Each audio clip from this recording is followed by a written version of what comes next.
जब सुने के होई भोजपुरी गाना बस बजे के चाही गाना। बोलो शंकर भगवान की।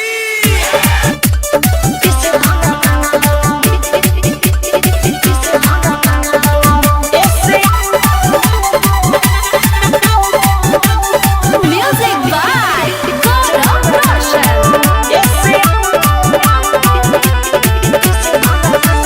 गइल बा ओराई आज भांगे औरी बूटी देवघर जाए में हिम्मत ना टूटी।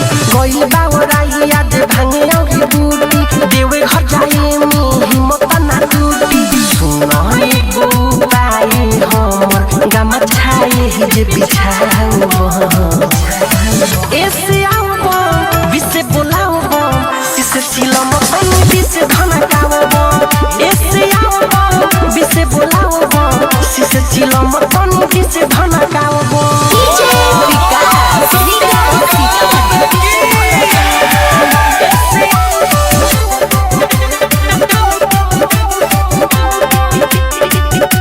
काहे खबरा तारो डीजे बजावे के कान्हा पटावर धके कमला चकावे के। आए हाय काहे खबरा तारो डीजे बजावे के कान्हा पटावर धके कमला चकावे। सब संग नाची हो यही ठन नाची हो भैया माना नहीं करी है भौजी बम नाची हो।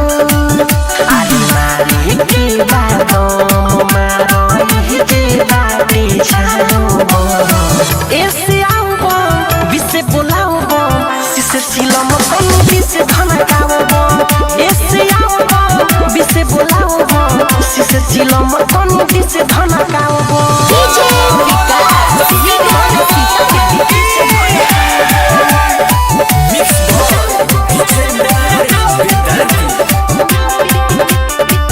डीजे करे हो ना सारा करे ले भोले दानी जलावा चढ़ावे में ना होई परेशानी।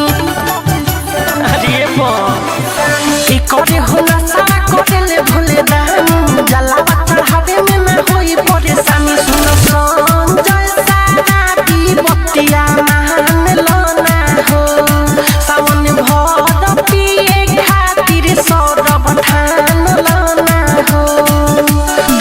तुम्हारा सोला कही हई झोला गाछ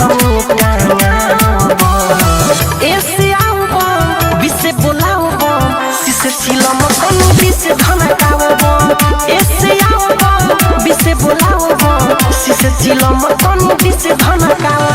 Sonam digital recording studio Motihari.